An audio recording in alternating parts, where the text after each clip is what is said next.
नमस्कार, आप देख रहे हैं द न्यूज माफिया और मेरा नाम है चंदन तिवारी। कोरोना संक्रमण के बीच अमेरिका ने WHO अर्थात विश्व स्वास्थ्य संगठन के साथ, जो विश्व के स्वास्थ्य संबंधी सबसे बड़ी संस्था माना जाता है, उससे अलग होने का फैसला किया है। आपको बता दें कि जब से कोरोना संकट की शुरुआत हुई तब से ही कोविड-19 के संबंधित कुछ मुद्दों पर अमेरिका और WHO के बीच विवाद और काफ़ी असहमति देखने को मिली है। अब अमेरिका ने इन सब के बीच एक सख्त कदम उठाते हुए WHO से पूर्ण रूप से अलग होने का फैसला किया है। ट्रंप प्रशासन ने स्पष्ट रूप से बयान जारी करते हुए आधिकारिक तौर पर WHO से सभी संबंध खत्म करने को लेकर संयुक्त राष्ट्र को जानकारी दे दी है।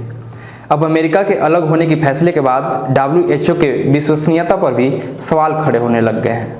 आपको बता दें कि अमेरिका ने WHO को दी जाने वाली फंडिंग पर अप्रैल माह में ही रोक लगा दी थी। अब अमेरिका के इस कदम से सभी देश काफ़ी हैरान हैं। अब सवाल यह उठता है कि कोरोना के इस महामारी के बीच जब पूरा विश्व WHO के साथ मिलकर इस बीमारी से निपटने के लिए नए रणनीति बना रही है, तो अमेरिका ने ऐसा क्यों किया। आपको बता दें कि अमेरिका कोरोना संकट की शुरुआत से ही WHO पर चाइना का पक्षपात तथा उसका बचाव करने का आरोप लगाते आ रहा है। अमेरिका बिना किसी पुख्ता सबूत के अपने जारी किए गए बयान में कहा कि WHO अब भरोसे पर खरा नहीं उतर रहा है, इसका चरित्र दोहरे मानदंड वाला हो गया है। हालांकि अमेरिकी राष्ट्रपति डोनाल्ड ट्रंप ने ऐसी धारणा बनाई है जो WHO के लेकर है।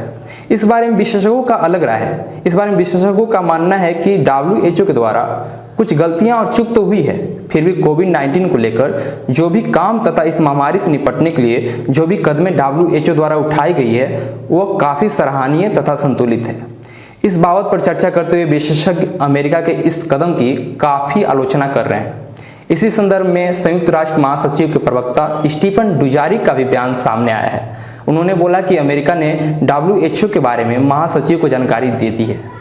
महासचिव आगे की प्रक्रिया के बारे में विचार विमर्श कर रहे हैं। उन्होंने इस फैसले की आलोचना करते हुए बोला कि कोरोना महामारी के बीच ली गई यह फैसला अमेरिका को अलग थलग कर सकता है। दोस्तों, अब सवाल यह उठता है कि इस फैसले से क्या WHO के कामकाज तथा प्रबंधन पर कोई असर पड़ेगा, तो इसका जवाब है हाँ, क्योंकि अमेरिका WHO को बहुत ज़्यादा फंडिंग करता है। आपको बता दें कि अमेरिका साल में करीब $450 मिलियन अर्थात 3400 करोड़ रुपए का फंडिंग WHO का करता है। जाहिर सी बात है, अगर अमेरिका सदस्य नहीं रहेगा तो WHO को वित्तीय रूप से काफ़ी मुश्किलों का सामना करना पड़ेगा और इस कारण रणनीति पर भी काफ़ी असर पड़ेगा। हालांकि साल 1984 में तय हुए नियम के अनुसार किसी भी देश द्वारा WHO की सदस्यता वापस लेने के लिए 2 शर्तों को पूरा करना पड़ता है। पहला, उन्हें 1 साल पहले ही नोटिस देना पड़ेगा तथा WHO की बकाया राशि को भी भुगतान करनी होगी। तो इस तरह से अमेरिका वर्तमान में WHO का सदस्य बना हुआ है।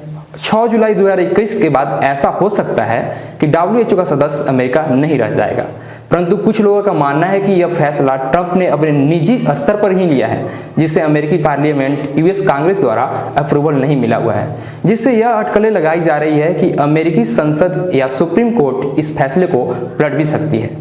वहीं दूसरी तरफ नवंबर में अमेरिका में चुनाव भी होने वाले हैं, तो ट्रंप के धुर विरोधी डेमोक्रेटिक पार्टी के तरफ से राष्ट्रपति पद के उम्मीदवार जो बिडेन ने भी कहा है कि राष्ट्रपति बनने के बाद पहले दिन वो अमेरिका को WHO में शामिल करवाएंगे।